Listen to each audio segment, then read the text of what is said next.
En principio lo importante para la comunidad es saber dónde se produce monóxido de carbono y dentro de las instalaciones lo importante es reconocerlo y en ese sentido considerar que, como bien decías, llega esta época y bueno, es necesario que prevengamos estas situaciones. En ese sentido, monóxido de carbono se puede generar, y en estos casos principalmente, en todos los artefactos que funcionan a combustión.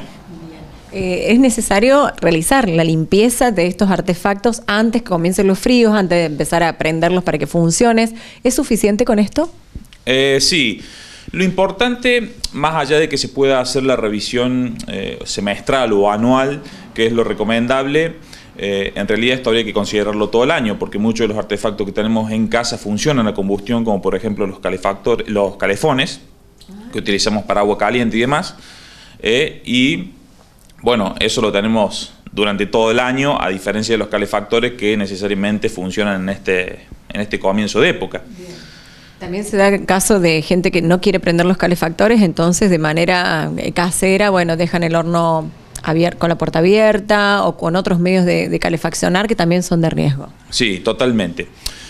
En principio, como decíamos, reconocer para la ciudadanía en dónde esto se genera, normalmente con todos los procesos de combustión que normalmente funcionan mal, se podría decir. En ese sentido, considerando calefactores, calderas, los calefones, y como bien decías, algunos artefactos que no son recomendables para calefacción, pero que normalmente se utilizan, las cocinas, los hornos, las hornallas, algún brasero, y tener eso en consideración. ¿Cómo la ciudadanía o cómo la gente nos podemos dar cuenta de que eso está funcionando mal? Sobre todo en los calefactores y en los calefones.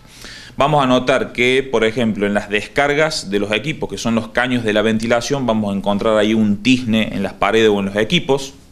Eso es un indicio de que ahí hay filtración de monóxido de carbono. En el color de la llama tiene que ver con que la llama sea un color respecto a su funcionamiento bien, digamos, tiene que ser una llama azulada, bien brillante, que cuando ese equipo está funcionando mal o esa combustión no es la ideal, esa llama se tiene un color amarillento, anaranjado, un rojizo intenso, y esos son indicadores de que se está produciendo un mal proceso de combustión y que por ende va a liberar monóxido de carbono. Bien. Las casas no cuentan con la ventilación suficiente. Sabemos que con el frío empezamos a cerrar todo, pero ¿qué pasa con estos ventiladeros que obligatoriamente tienen que estar? ¿No son suficientes? A veces hay hogares que no lo tienen. Sí, totalmente. De hecho, la normativa constructiva exige que tenga que tener estos orificios de ventilación, tanto en las partes altas como en las partes bajas. Y las viviendas que no lo tengan, bueno, tener la precaución de tener una pequeña abertura en alguna de sus ventanas y demás que puedan ayudar a este proceso de ventilación. Dentro de esta problemática, algunas acciones que, como bien vos mencionás, que tienen que ver con la revisión periódica o anual de estos artefactos, no solo considerar que el equipo esté funcionando bien, sino los ductos de ventilación, que por ahí se pueden tapar con mugre, algún animal que pueda hacer nido en los ductos de ventilación. Se encuentra también con que estas ventilaciones que están en las paredes se tapan creyendo de que, bueno, para que no se me escape el calor, entonces puedo mantener un poquito más caliente la casa. Bueno, esos son errores muy comunes y que, bueno, son necesarios de que eso lo evitemos. Bien. ¿Qué pasa con el monóxido de carbono en una habitación? ¿Es suficiente cuántas horas para que esto produzca el efecto indeseado, que es la muerte de una persona sin poder ni tener tiempo a reaccionar? Sí, bueno, a nivel internacional esto se lo conoce como la muerte dulce o el asesino silencioso en algún sentido, porque bueno, como un gas tiene sus características propias, no lo podemos ver, no lo podemos oler, no genera irritación.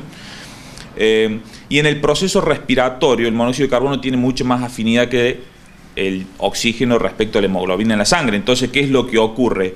Al haber presencia de monóxido en el ambiente, el organismo va a preferir tomar monóxido en su intercambio gaseoso en vez de oxígeno y eso produce lo que ya conocemos como resultado.